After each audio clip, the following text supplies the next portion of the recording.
a la sección ahora sí conocida en el Sermón del Monte como el Padre Nuestro, ¿ok? Vamos a llegar a esa sección del Padre Nuestro. Esta sección, hermanos, es como, por así decirlo, un curso intensivo de parte del Señor Jesucristo que dio para saber cómo orar, ¿ok? Es un curso intensivo y aquí vamos a aprender a cómo orar.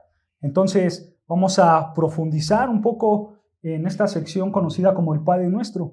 Entonces, si me acompañas, por favor, a Mateo capítulo 6, versículo 9 al 15, que es lo que vamos a estudiar. Mateo 6, versículo 9 al 15. Dice así Mateo capítulo 6, versículo 9. Dice: vosotros pues oraréis así: Padre nuestro que estás en los cielos, santificado sea tu nombre, venga tu reino, hágase tu voluntad, como en el cielo, así también en la tierra. El pan nuestro de cada día dánoslo hoy, y perdónanos nuestras deudas, como también nosotros perdonamos a nuestros deudores.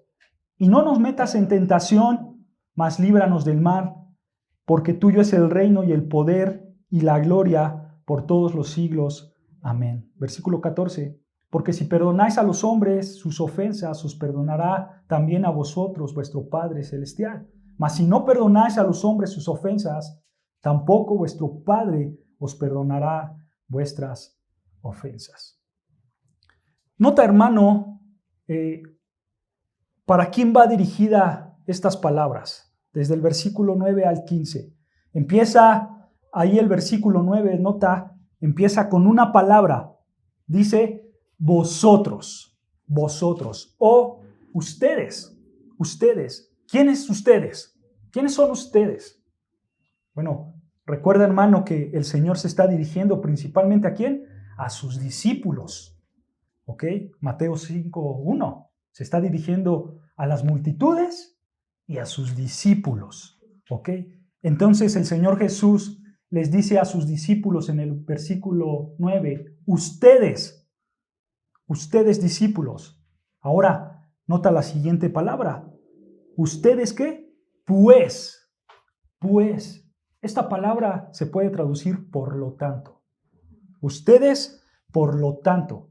Recuerda, hermano, que en su contexto, el Señor Jesús acaba de explicar que no deben orar como ¿quiénes? Como los hipócritas, que buscan la oración como un medio para llamar la atención a sí mismos. Recuerdan que para los escribas y los fariseos, quienes eran la élite religiosa, estos hombres eran hipócritas porque usaban la oración como un show, ¿no? Algo en lo que ellos actuaban, una obra de teatro. Así ellos usaban la oración, solamente fingían. Y los discípulos, dice el Señor Jesús, ustedes discípulos no deben de ser hipócritas que usan la oración como un show. Y tampoco deben de orar como los paganos, ¿recuerdan? Que nada más oraban con repeticiones sin sentido, que nada más hablaban por hablar, sin pensar. Recuerden, hermanos, que Dios sabe lo que necesitamos, le decía a los discípulos. Ustedes no oren por orar. Dios sabe lo que necesitas. Dios te va a proveer de lo que necesitas. Y por esa razón, dice el Señor Jesucristo, deben orar, como lo indica del versículo 9 al 15. Entonces, el Señor Jesucristo en esas dos palabras, vosotros pues, estaría diciendo, por lo tanto, ustedes discípulos. ¿Ok? Por lo tanto, ustedes discípulos, y como extensión, todos los creyentes, continúa diciendo el versículo, oraréis así. Oraréis así. Esta palabra, oraréis así, hermanos, es muy importante. Porque en el texto original da la idea de orarás de esta manera. No debes de orar como los hipócritas, recuerda, no debes de orar como los paganos, sino tú debes de orar de esta manera. Tu discípulo, por lo tanto, debes de orar de esta manera. O sea, tu discípulo vas a seguir un patrón. Esta es una guía general. ¿Ok? Aquí, hermanos, tenemos que recalcar esto. Aquí no se está refiriendo a que vas a repetir esta oración de manera ritualista. Cada vez que tú vayas a orar, tienes que repetir esta oración. No. Simplemente lo que está diciendo el Señor Jesús es, este es un patrón, es una guía a seguir únicamente. No es que tú tengas que repetir esto siempre, no. Simplemente es una guía, ¿ok? Esta oración, hermanos, conocida como el Padre Nuestro, presenta elementos que deben estar incluidos en la vida de oración de todo creyente. Aquí, hermanos, nos vamos a anclar por un momento para ir viendo estos elementos. Nos vamos a extender esta y otras predicaciones para estudiar bien lo que quiere decir el Señor Jesucristo aquí en el Padre Nuestro, ¿ok? Entonces, vean cómo empieza el Señor Jesucristo con esta oración. Ahí el versículo 9 dice, vosotros pues oraré así. Vean, el Señor Jesucristo empieza diciendo, Padre Nuestro. Detengámonos ahí. Padre Nuestro. En estas dos palabras, hermanos, desde el punto de vista de la humanidad, se refiere a que Él es el Padre de todas las cosas, a que Él es el Creador de todas las cosas. Vean lo que dice Malaquías 2, versículo 10. Malaquías, un profeta menor, para que lo ubiquen rápidamente, un profeta menor. Malaquías, capítulo 2, versículo 10. Dice así Malaquías 2:10. ¿No tenemos todos un mismo Padre? Pregunta Malaquías el profeta. ¿No tenemos todo un mismo Padre? ¿No nos ha creado un mismo Dios? La respuesta a estas preguntas es sí. Todos tenemos un mismo Padre. Todos tenemos un solo Dios que es el creador de todas las cosas. Esto, hermanos, es desde la perspectiva de que Él es el creador de todas las cosas. Él es el Padre de todas las cosas. ¿Ok? Pero aquí, hermanos, en Mateo 6:9, Padre se utiliza en referencia al creyente. ¿Ok? O sea, hermanos, espiritualmente Dios únicamente es el Padre de aquellos que han venido en arrepentimiento y fe en el Señor Jesucristo. Estos hombres que han venido en arrepentimiento y fe pueden llamar a Dios Padre. Entonces, el Señor Jesús nos está instruyendo en que debemos de orar a Dios Padre, a nuestro Padre. Porque recuerden otra vez, Él se está dirigiendo ¿a quién? A sus discípulos, a hombres creyentes. Entonces, el Señor Jesús le dice, debes de dirigir tu oración a Dios Padre, la primer persona de la Trinidad. Ahora, hermanos, tenemos que preguntar algo. ¿Acaso nosotros no debemos de orar a Jesús mismo? ¿O no debemos de orar al Espíritu Santo? ¿Solo debemos de orar al Padre únicamente como Jesús lo está diciendo? Padre nuestro.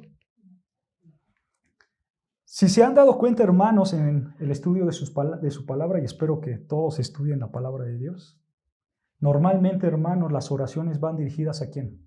Al Padre. ¿Ok? Esa es la norma. La mayoría de las oraciones van dirigidas al Padre. Pero debemos saber, hermanos, que no está mal orar por el Señor Jesucristo. De hecho, hay ejemplos. Vean lo que dice Hechos, capítulo 7, versículo 59. Hechos, capítulo 7, 59.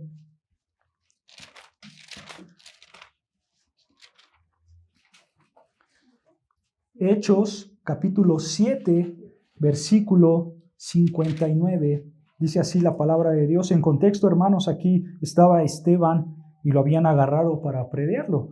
Y vean lo que dice Hechos 7, 59. Y apedraban a Esteban mientras él invocaba y decía ¿qué? Señor Jesús, recibe mi espíritu. ¿Se dan cuenta? ¿A quién oró Esteban? A Jesús. Señor Jesús, recibe mi espíritu. Ahora vean Apocalipsis 22:20. El último libro de las Escrituras, Apocalipsis 22:20. Apocalipsis, capítulo 22, versículo 20, dice, El que da testimonio de estas cosas dice, ciertamente vengo en breve. Estas palabras son de nuestro Señor Jesús. Y enseguida dice Juan, amén. Sí, ven que Señor Jesús. Palabras breves, pero una oración hecha al Señor Jesús. ¿Se dan cuenta, hermanos? Aparte, hermanos, si tú lees Apocalipsis, o si has leído Apocalipsis, tú notarás que Juan empieza a tener muchas visiones, ¿no? Juan tiene muchas visiones a tal grado que Juan ya está hastiado, por así decirlo, de tantas visiones que ya no sabe ni qué ve, que cuando se le aparece un ángel, él está tan sorprendido que ¿qué hace? Se postra a ese ángel y ese ángel le dice, no, Juan, párate, yo no soy a quien tienes que adorar, ¿no? Y eso es lo que dicen los ángeles. Pero ¿qué pasa aquí cuando el Señor Jesús se le aparece? El Señor Jesús deja que Juan le adore, deja que Juan se exprese, y eso es una confirmación que no está mal dirigirnos al Señor Jesucristo, ¿se dan cuenta?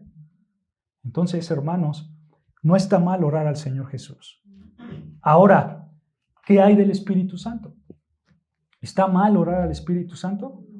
Bueno, hermanos, en todas las Escrituras no hay ningún ejemplo de oración hecha hacia el Espíritu Santo. Pero, hermanos, debido a que el Espíritu Santo es Dios mismo, no está mal orar al Espíritu Santo. ¿Ok? No está mal orar a la tercera persona de la Trinidad. Entonces, no está mal orar a Jesús, no está mal orar al Espíritu Santo. ¿Ok? Eso lo tenemos que tener claro.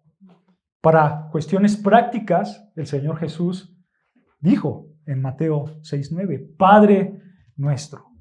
¿Ok? Padre nuestro.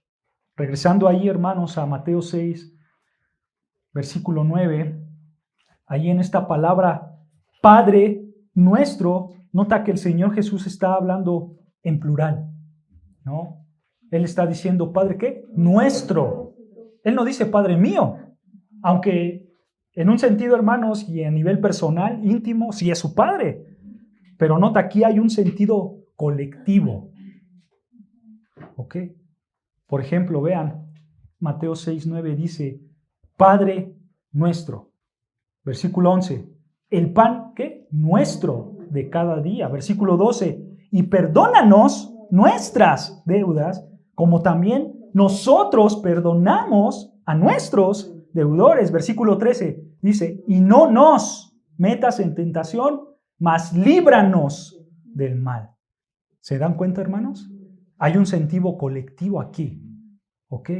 O sea, hermanos, la persona que ora no solo ora por sí misma, sino que también ora ¿por quién? Por sus hermanos, por sus hermanos.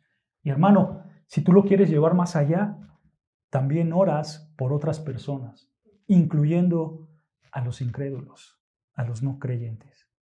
¿Se dan cuenta? No solamente es una oración personal íntima, sino es una oración colectiva. Nuestros, perdónanos. Nosotros. ¿Se dan cuenta? Está hablando el Señor Jesucristo de manera colectiva. Entonces, en Mateo 6:9, el Señor nos dice que debemos de orar diciendo, Padre nuestro, ¿qué sigue? Que estás en los cielos. Esta frase, hermanos, que estás en los cielos, esta frase no quiere decir que Dios únicamente se encuentra en los cielos. Eso no quiere decir que Dios únicamente habita en los cielos. Vean lo que dice Segunda de Crónicas 2:6. Segunda de Crónicas, un libro histórico del Antiguo Testamento. Segunda de Crónicas 2, versículo 6.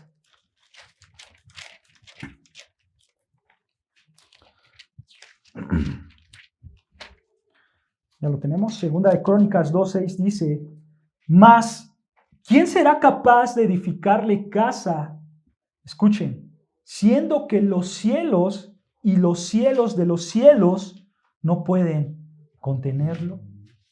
Estas palabras, hermanos, son de Salomón. Pero nota que Salomón entendía que Dios no puede ser contenido en un solo lugar. Porque Dios está, ¿qué? En todo lugar al mismo tiempo. Él decía, ¿quién puede edificar casa a Dios? Siendo que Dios está en los cielos, sobre los cielos, sobre los cielos. O sea, Él está en todos lados. El cielo único no puede contener a Dios porque Él está en todos lados. Entonces, hermanos, ¿qué quiere dar a entender el Señor Jesús en Mateo 6:9? Cuando Él dice, Padre nuestro que estás en los cielos. Escucha, hermano, Él quiere recordarnos su poder. Él no está hablando de un Dios que vive en el cielo, no, sino que Él está hablando de un Dios poderoso, que está en los cielos, que es más alto que todos, que es más alto que este mundo, que es más alto que esta creación. Está hablando de un Dios poderoso. Hermanos, cuando vemos nosotros en las Escrituras que Dios está en los cielos, se refiere al poder de Dios. Al poder de Dios. Vean lo que dice el Salmo 115, versículo 3. Salmo 115, versículo 3. Salmo 115, versículo 3. Escucha lo que dice el salmista. Salmo 115, versículo 3. Nuestro Dios está, ¿en dónde? En los cielos. Todo lo que quiso ha hecho. ¿Se dan cuenta? Esta es una realidad tan grande, hermanos, porque Dios está en los cielos. Dios es poderoso y todo lo que Él ha hecho, todo lo que Él quiso hacer, ha hecho. Lo ha hecho. Todo lo que Él quiere hacer, lo ha hecho. Esto, hermanos, nos debe de traer una confianza en el Señor, porque Él tiene todos los recursos necesarios y aún más. ¿Para qué, hermanos? Para sustentarnos a nosotros. A eso se refiere, hermanos, la frase en los cielos. Él es el creador, el soberano, el omnipotente, el omnisciente, el bondadoso. Nuestro Padre es Dios, el que hizo el mundo y todas las cosas. Él es el Señor del cielo, de la tierra. Él no habita en templos hechos por los hombres. Él no habita en un lugar cerrado de 4 paredes. Él está en todo lugar, hermanos. Él no necesita ayuda de nadie porque Él es el aliento de vida, el que la da y el que la quita. ¿Se dan cuenta? Él es el Dios todopoderoso, lo que acabamos de cantar. Él está en los cielos. Él es poderoso, hermanos. Entonces, nuestro Padre es la persona más poderosa de todo el universo, en términos materiales y en términos espirituales. Vean lo que dice Primera de Crónicas, capítulo 29, versículo 10 al 12. Primera de Crónicas, capítulo 29, versículo 10. Vean lo que dice Crónicas, Primera de Crónicas, capítulo 29, versículo 10, dice: Asimismo se alegró mucho el rey David, y bendijo a Jehová delante de toda la congregación. Y dijo David, vean las palabras de David: Bendito seas tú, oh Jehová, Dios de Israel, nuestro Padre, desde el siglo y hasta el siglo. Versículo 11. Tuya es, oh Jehová, la magnificencia y el poder, la gloria, la victoria y el honor. Porque, esta palabra de porque se traduce, de hecho, todas las cosas que están en los cielos y en la tierra son, ¿qué? Tuyas. Tuyo, oh Jehová, es el reino, y tú eres excelso sobre todos. Las riquezas y la gloria proceden de ti, y tú dominas sobre todo. En tu mano está la fuerza y el poder, y en tu mano el hacer grande y el dar poder a todos. Este es nuestro Padre. Este es nuestro Padre que está en los cielos. O sea, nuestro Padre, el Todopoderoso. ¿Se dan cuenta? Sin duda alguna, hermano, puede haber hombres y mujeres que basan su confianza en un entendimiento erróneo de quién es Dios, ¿no es cierto? Por ejemplo, hermanos, alguien puede decir: como yo soy hijo del dueño del universo, yo puedo pedirle lo que quiera y Él me lo va a dar, porque yo soy hijo. Desgraciadamente así hay personas. Hay personas que piensan así. Para algunos hermanos esto es tener confianza en Dios. Solo debo de tener fe en Dios y Él me dará lo que quiera. Esto suena bonito, ¿no es cierto?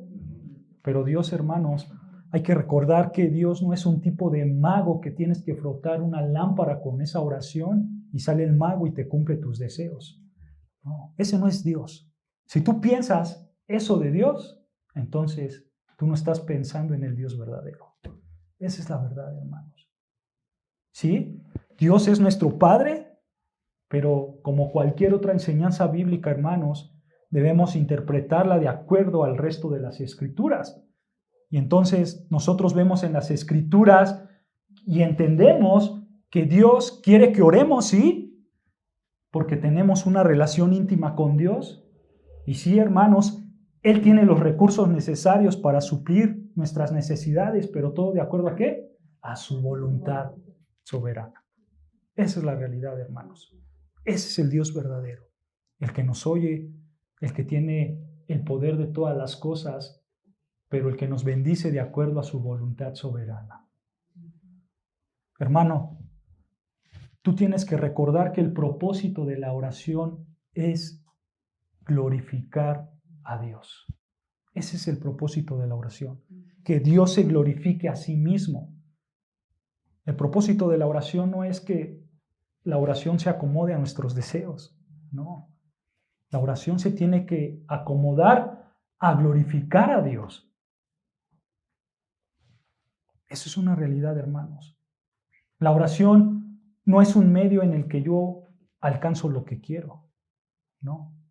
La oración es un medio por el cual Dios se glorifica a sí mismo. Esa es la oración. Hermanos, cuando Él responde a mis oraciones, es porque mi oración está acomodada perfectamente a su soberana voluntad. Vean lo que dice Santiago 4:3. Santiago,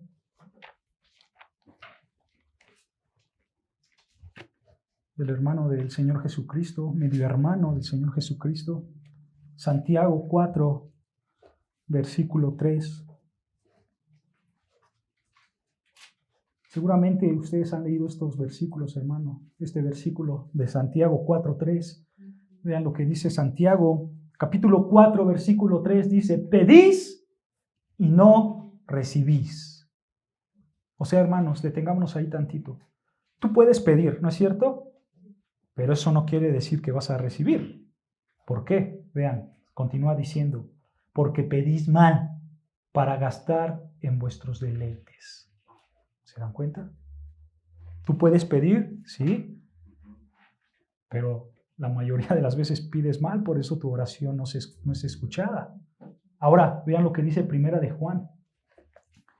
Primer carta de Juan, capítulo 5, 14, que después estudiaremos más a profundidad esto con nuestro pastor Sergio, pero vean lo que dice Primera de Juan, capítulo 5, versículo 14. Vean, Primera de Juan 5, 14 dice: y esta es la confianza que tenemos en Él, que si pedimos alguna cosa, ¿cómo? Conforme a su voluntad, Él nos oye. O sea, hermanos, Dios concede tus peticiones si esa petición es amoldada a su voluntad soberana. ¿Se dan cuenta? O sea, si esa petición no va de acuerdo a su voluntad, simplemente Dios no te oye. ¿Se dan cuenta? Todo es en base a la soberana voluntad de Dios. Entonces, pides con fe cuando te acercas en oración, ya sea en silencio o en voz alta. Tú pides en fe en cualquier lugar donde te encuentres, en el momento en el que te encuentres. Recuerda que tú vas con fe en el Señor, oras, recuerdas que Él es tu Padre que está en los cielos y tú tienes confianza en ese Padre. No por ti, sino por su voluntad soberana y perfecta. ¿Se dan cuenta, hermanos? Eso es lo que nos está enseñando nuestro Señor Jesucristo en Mateo 6:9. Nuestro Padre es nuestro Padre poderoso, el que tiene el control de todas las cosas, el que suple tus necesidades. Pero recuerda, ten confianza en Él, porque todo se hará conforme a su voluntad. Ahora, hermanos, nuestro Señor Jesús nos va a enseñar cómo orar de acuerdo a su voluntad soberana. Y esta oración, hermanos, en general se divide en 2 puntos. El primer punto es la gloria de Dios y en segundo, la necesidad del hombre. Observa allí, regresando a Mateo 6:9, observa el primer punto. El primer punto, la gloria de Dios, se encuentra en el versículo 9 y versículo 10 de Mateo 6. Vean lo que dice Mateo 6:9. Santificado sea tu nombre, venga tu reino y hágase tu voluntad. ¿Se dan cuenta? Apunta a Dios. Ahora vean el segundo punto, que es que esto se centra en la debilidad y la necesidad del hombre. Vean versículo 11. El pan nuestro de cada día dánoslo hoy, y perdona nuestras deudas, y no nos metas en tentación, mas líbranos del mal. ¿Se dan cuenta, hermanos, cómo se divide estas 2 secciones? Uno apunta a Dios y otro apunta a la necesidad del hombre. Entonces, hermanos, a partir de aquí, nosotros vamos a ir estudiando punto por punto, ¿ok? Entonces, de aquí hasta que acabemos toda esta sección de el Padre Nuestro, ¿ok?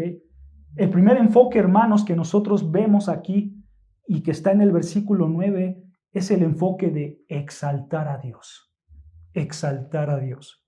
Dice al final del versículo 9 de Mateo 6, dice que santificado sea tu nombre. ¿Tú sabes cuál es el propósito que Dios tiene para la oración? Ya lo dijimos, glorificarse a sí mismo, ¿no? Mostrar toda su gloria, mostrar sus atributos. Entonces, si el propósito de Dios para la oración es glorificarse a sí mismo, entonces nosotros no debemos de reclamar nada. Tampoco debemos de demandar cosas de Él. Y mucho menos debemos de conformar a Dios en nuestros deseos. Porque el sentido principal es glorificar a Dios mismo. Eso es lo que nosotros debemos de hacer en la oración. Afirmar que Él es soberano. Y por esa razón, hermanos, debemos de alinearnos a esa voluntad. Entonces, el Señor Jesús nos enseña que debemos de decir, Padre, santificado sea tu nombre. Esto, hermanos, debe de estar presente en tus oraciones. Santificado sea tu nombre. A lo mejor no con estas palabras, pero el elemento debe de ser exaltar a Dios. El exaltar a Dios siempre debe de estar presente en tus oraciones.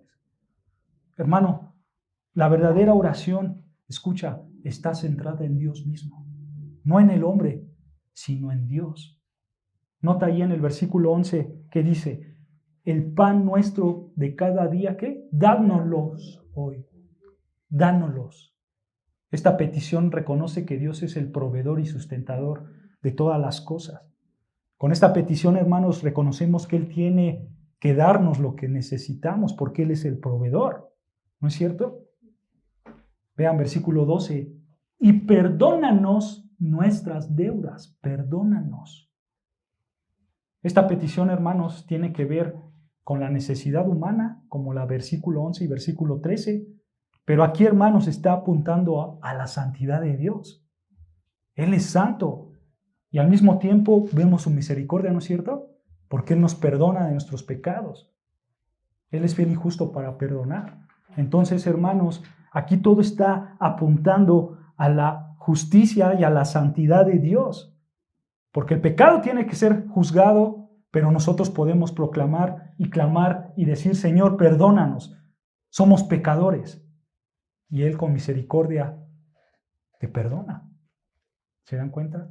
Esto lo vamos a ver más adelante a fondo como vayamos llegando, pero quiero que veas, hermanos, cómo en el versículo 11 Dios es el proveedor, en el versículo 12 Dios es el único que puede perdonar, y vean el versículo 13, y no nos metas en tentación, mas líbranos del mal. Aquí reconocemos la omnipotencia de Dios, porque Él tiene el poder sobre la tentación. Él tiene el poder no solo sobre la tentación, sino también sobre el tentador, que es Satanás. ¿Se dan cuenta? Él es el Dios poderoso. Dios tiene la fuerza para quitarnos de esa tentación, para que nosotros escapemos de esa tentación. Más adelante lo vamos a ver a fondo, hermanos, pero yo quiero que vean que todo rodea ¿a quién? A Dios. A Dios. Entonces, versículo 9, la petición de exaltar a Dios.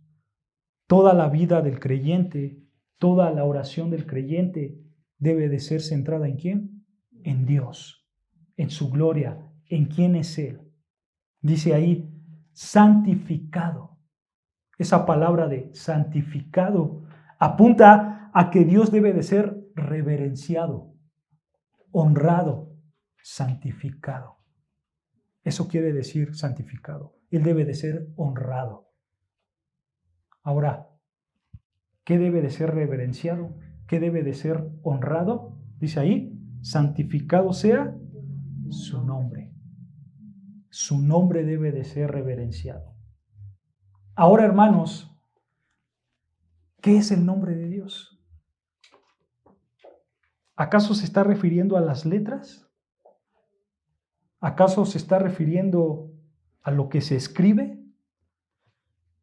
Vean lo que es el nombre de Dios. Éxodo 34. Salud. Éxodo 34, versículos 5 al 7.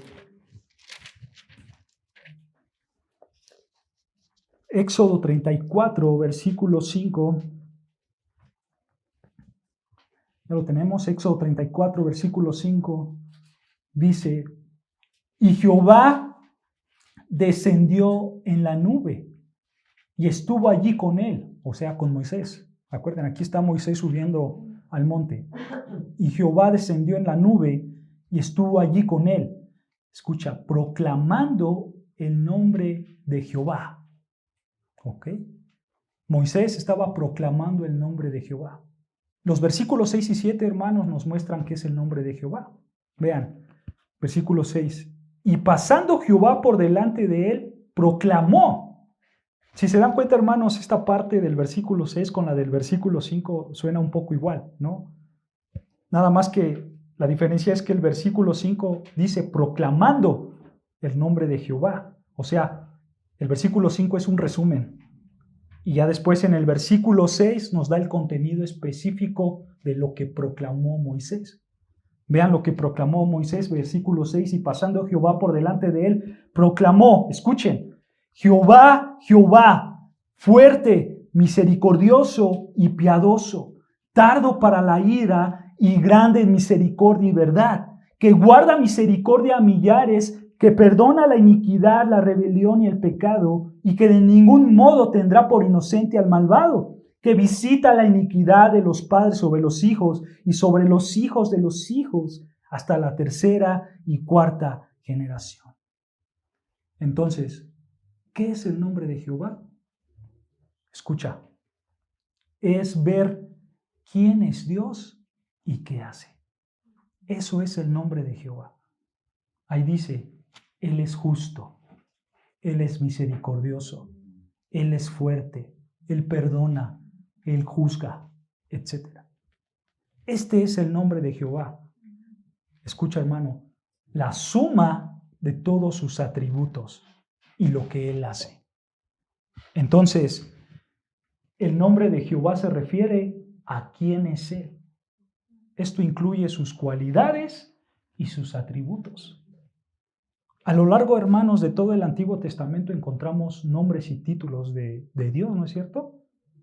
Y todos son en referencia a Él y muestran quién es Él y qué hace. Por ejemplo, vean lo que dice Génesis 1:1, el primer libro. Génesis 1:1. Probablemente este versículo se lo sepan de memoria. Génesis 1:1 dice, en el principio creó Dios los cielos y la tierra. Esa palabra Dios es Elohim. Elohim. Y ese nombre, hermanos, apunta al poder y a la fuerza. ¿Por qué? porque Él creó todas las cosas. ¿Se dan cuenta? Aquí estamos hablando de Dios, de Elohim, el poderoso, el que creó todas las cosas. ¿Ok? Vean otro ejemplo, Génesis 16:12. Génesis, ahí mismo en Génesis, pero capítulo 16, versículo 12. Vean lo que dice versículo 12 y 13. Génesis 16, versículo 12. Dice así, Génesis 16:12. Y él será hombre fiero, su mano será contra todos, y la mano de todos contra él, y delante de todos sus hermanos habitará. Entonces, versículo 13, llamó el nombre de Jehová que con ella hablaba. Tú eres Dios que ve, porque dijo, ¿no he visto también aquí al que me ve? Aquí Dios, hermanos, tú eres Dios que ve. Esta palabra de Dios es el Roy. El Roy. Estos son nombres en hebreo. Elohim, el Roy, son nombres en hebreo. Y el Roy, hermano, está apuntando al Dios que ve. O sea, al Dios omnisciente. ¿Ok? Al que conoce todas las cosas. ¿Se dan cuenta, hermanos? Ahora vean otro ejemplo, Génesis 2, atrás, regresando a Génesis 2, vamos atrás a Génesis 2, versículo 4. Génesis 2, versículo 4 dice, Génesis 2, 4, estos son los orígenes de los cielos y de la tierra, cuando fueron creados, el día que Jehová Dios hizo la tierra y los cielos. Esta palabra de Jehová es Yahvé. Yahvé. Y apunta, hermanos, a la naturaleza eterna de Dios. Él es el eterno, el que no tiene principio ni fin. El Dios eterno. Jehová, Yahvé. ¿Se dan cuenta, hermanos? Y así podemos ver muchos ejemplos de los nombres de Dios que apuntan a cierto atributo de Dios. Entonces, hermanos, el nombre de Dios no solamente es decir, Dios se llama así. No, sino que se refiere a ¿qué? A sus cualidades, a sus obras, a sus atributos, a todo lo que Él hace. Ese es el nombre de Dios. Hermanos, el nombre de Dios no solamente es un título, va más allá y representa quién es Él y cómo es Él. Eso es el nombre de Dios. De hecho, hermanos, en los Salmos repetidas veces se habla acerca del nombre de Dios, así tal cual las palabras. Vean, Salmo 8:1. Salmo 8, versículo 1.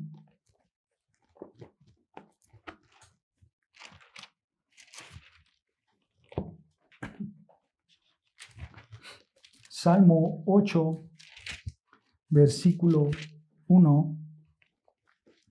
Dice, oh Jehová, Señor nuestro, cuán glorioso es que tu nombre en toda la tierra.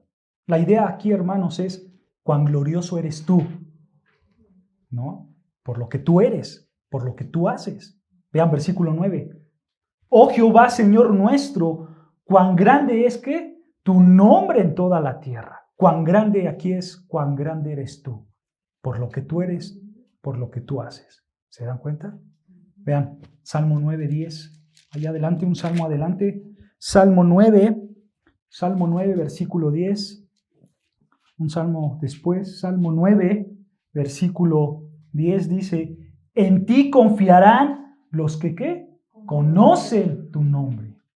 O sea, los que conocen las sílabas de la palabra Jehová. ¿O se refiere a los que saben cómo se deletrea Jehová? No, hermanos, obviamente no. Se refiere a los que conocen quién es Él y qué hace. ¿Se dan cuenta?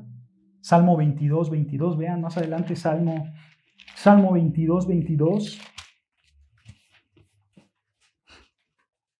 Salmo 22:22 dice el salmista David, Salmo 22:22, anunciaré tu nombre a mis hermanos, en medio de la congregación te alabaré. Anunciaré tu nombre a mis hermanos. Nota, hermanos, aquí hay una relación entre anunciar. Anunciar es proclamar. Voy a proclamar tu nombre, pero aquí hay una relación entre anunciar y alabar. ¿Por qué? Porque dice, proclamaré, alabaré. ¿Quién eres tú? Tus atributos, tus cualidades. ¿Se dan cuenta? Eso es lo que quiere decir el nombre de Dios. Sus atributos, sus cualidades. ¿Quién es Él? ¿Qué hace? Vean Salmo 52:9.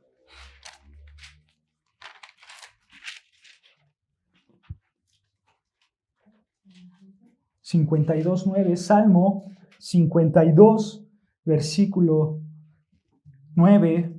Dice así el salmista, Salmo 52:9. Te alabaré para siempre, porque lo has hecho así. Y esperaré ¿en qué?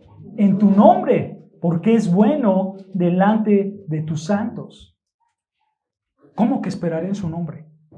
¿Acaso voy a esperar en las letras? No. El salmista dice, voy a esperar en ti, en tus cualidades, en tus atributos, en quién eres tú, en lo que haces. ¿Se dan cuenta, hermanos? Salmo 115, vean, por último, Salmo 115, versículo 1.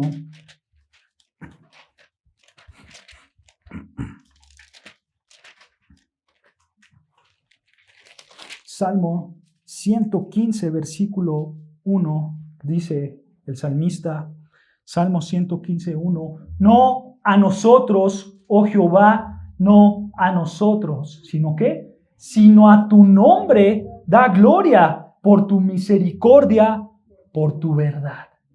Hermanos, estas palabras son grandiosas, porque si ustedes recuerdan y si ustedes han leído al profeta Isaías, Isaías dice que Dios no comparte su gloria con nadie. Pero aquí el salmista da gloria al nombre de Dios. O sea, el nombre de Dios es digno de gloria. ¿Por qué? Porque se refiere a Dios mismo, a lo que Él es y lo que Él hace. ¿Se dan cuenta, hermanos? Eso es el nombre de Dios. Sin duda alguna, hermanos, nuestro Señor Jesucristo es la manifestación perfecta de la gloria de Dios. Porque nuestro Señor Jesucristo mostró quién era Dios y qué hacía Dios. Eso es lo que dice Juan en su Evangelio de Juan, ¿no? Aquel verbo fue hecho carne, ¿no? Y habitó entre nosotros y vimos la gloria de Dios como la gloria del unigénito del Padre, lleno de gracia y de verdad, ¿no? El verbo fue hecho carne. El Señor Jesús, hermanos, mostró la naturaleza de Dios. ¿Por qué? Simple, porque Él es Dios. Él es Dios.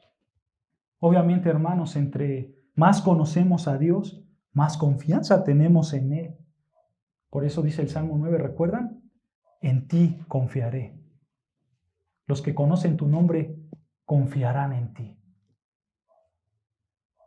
Hermano, ¿tu fe está débil? ¿Tú estás luchando con ciertos pecados?